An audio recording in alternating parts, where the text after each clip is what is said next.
how can guys now move forward and navigate this crazy thing? Because, dude, back when we started the show, it was already crazy. Yeah. Now it's like on steroids because you got more information out there, more people that are hooked on being accepted in the culture, so more liberal, more woke, but also people are focused on how can I get things faster from other people now. For example, take advantage. So it's like both genders are still battling to an extent, but it's up like 10 notches. So how should a man navigate now in the current dating market, you would say? First of all, I think education is a primary thing, and that's one of those things that's like what you just said about like instant gratification. Like everybody wants a magic pill. They want the cheat codes to the game, right? And the problem is like, especially if you're learning like something as complex as intersexual dynamics or understanding your own nature, women's nature, the confluence between those two. It's like I said, it's not a bumper sticker. It's not something you can just like be fed a pill and learn overnight. Yeah, it's a college course, right? It's going from being a white belt to a black belt. And by the way, anybody telling you that they're giving away free black belts and here's the magic way to do this, they're selling you something.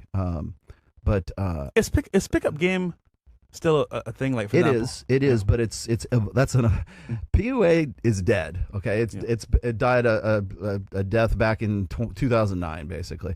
And that's why I laugh when people like still make comparisons to me and like to us as like, oh, you guys are those pickup artists. I'm like, what do you do? You think we like put on like black nail polish and like top hats and big feather boas and stuff? Like we all look like Mystery in 2005, bro? Yep. I'm sorry, man. No offense to anybody, but dude, I'm not gonna go there. I mean, if I'm in a setting where I feel like, for example, it's private and more like of a high class, yeah, I'll do it for sure. But like, bro, I got time to sit there and I'm going to the mall and cold approach. No. Instagram all the way. Or people's perception of game is still like rooted in 2005. They think that that's what game is, and it's like, dude, that was 20 years ago. It's changed. And so if you think a pickup artist looks like Mystery from 2005 with big elevator boots and a digital sign on his chest, that was gone that died with the pickup artist on VH1, okay? Yeah. But it has evolved. And so like if you look at what like Mike Sartain is doing right now, it's a form of game for sure, but it's social circle game. Yeah. It's not cold approach, it's not yad stops, it's not direct, it's not mode one, it's not and not to take anything away from Alan Roger Curry, but we have evolved from that, and it has matured, and it's something that's a lot more I think streamlined right now. Yeah. And the only guy I can say who's really doing it correctly right now is Mike, and he's my friend and my partner, but I'm going to buff him out because when it comes to social proof and pre-selection, and when it comes to just the way he's been doing it, it's much more modernized right now. So pick up a PUA is dead, but game is not, and it never will be, because game is as long as there's dudes and there's chicks, there's always going to be game. So how effective it is kind of up to the individual. But as far as game is concerned, the old school stuff is dead, but everybody wants to ridicule and make fun of it, which maybe they should at this stage, but it's not gone. So what was the other question, John? So basically, how should men navigate and survive this cold dating market? All right, so I'm gonna do what I never do, which is give prescriptions here. Okay, let's do it. So I think first off is the basics are always going to be money, muscles, and game. So those are the things.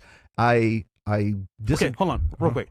In that trilogy right there, which one is the most important, you think? I think it depends on the weaknesses and the deficits of the guy. So, because what happens is guys tend to play to their strengths, which it's deductive problem solving, right?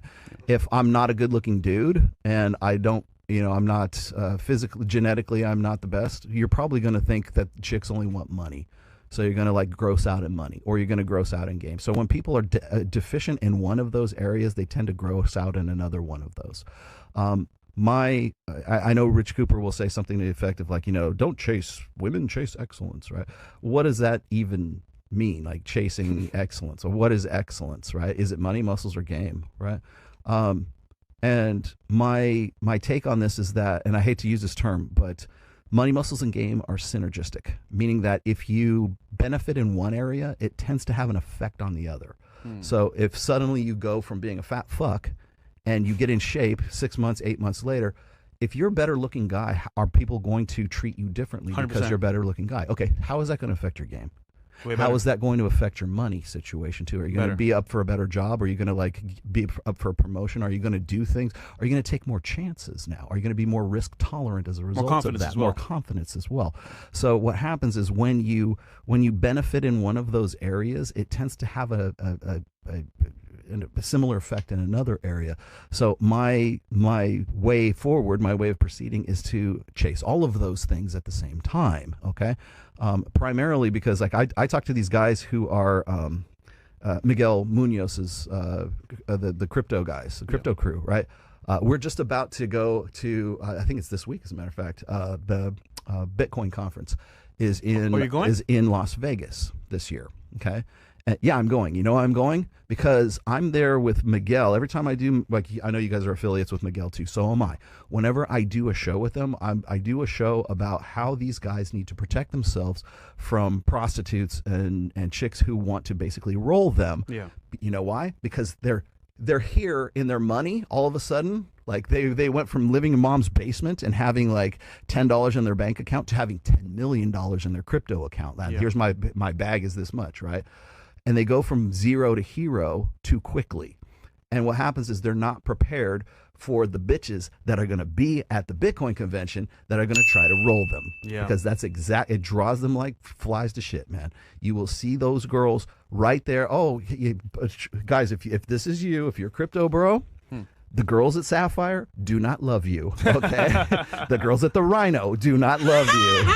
The girls at Los Chicos Bonitos definitely don't love you. Yeah, yeah. Haram! Yes. So, so be careful so I'm doing these shows with Miguel, and that's usually what I'm trying to explain to these guys. It's too much, too young, too fast, right? And so protecting themselves, that's why I say like you have to have a good education in all of those. So if all you're doing is really majorly grossing out in money and you have no game and you have no way to defend yourself and you don't know what female nature is like or what your own nature as a guy is like, you're going to be prone to believing that hot chick really loves you and your ship has finally come in, right? You know, I have $10 million in my bank account and that's all I care about, right? You know, you still have to be in shape. No, you still have to have good game. And no, you still have to know the red pill because you need to be able to sort of defend yourself against stuff like that. So, again, I think the basics is something that we need to kind of get back to going forward.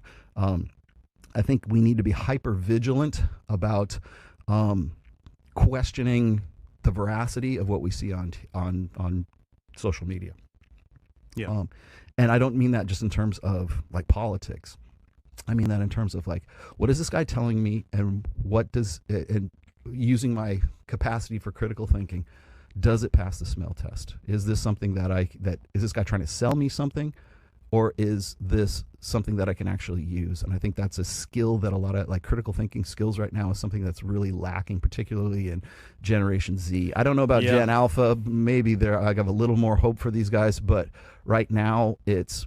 If you look at the people who have been brought up behind tablets and cell phones and have grown up with social media and stuff like that, people go, oh, that guy's old.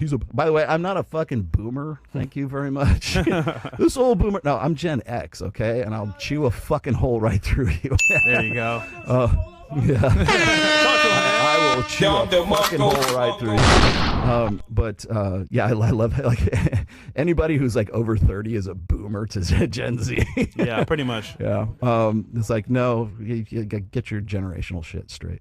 But I think that going forward, using those critical thinking skills and just simply, you just stop yourself for half a second and go, is this guy trying to sell? Because usually they are trying to sell me something. What does he want me to believe? Also understand that you can make a separation between facts and how you feel about those facts. Okay. So we talk about this all the time, like how you're trying to hold girls accountable on the show, right? And usually that lack of accountability is the difference between the fact that you present them and the feelings that they have about that fact. So somewhere in between there, whether they accept it or they don't, that's where that accountability lies. And for the most part, you know, they're 3 White Claws in, they're going to get emotional and they don't care about that. That's crazy. That should never be you as a guy. You need to be able to separate your feelings from facts and deal with it accordingly. And once you can think in terms of empirical thinking as opposed to emotionalist thinking, once you get to that point, you can make better fucking decisions for yourself. Yes. And you can live a better life for yourself. I'm not saying that emotion doesn't matter. It does. I'm not trying to dehumanize anybody. But the thing is you can't live a life and base your life on how you feel about something. You should be able to look at the facts and think about things empirically and make a good choice and make a good decision based on those empirical facts, and then sort out how you feel about it. I'm not saying be some, social robot or be Mr. Spock or something like that. I'm just saying you need to like basing your life's decisions on your emotions is a recipe for fucking disaster. You want to know why all these bitches are on here and we're kicking them off and they're getting hammered and they're like screaming at the top of their lungs? Because somewhere along the line they were taught that it's better to live their lives via emotion as opposed to facts and reason and empiricism. If you can do that as a guy because we teach guys like they're defective girls, right? We raise them as if they're defective girls. And what happens? Those defective girls, those little boys who we teach as defective girls, become men who are defective women when they get to be adults.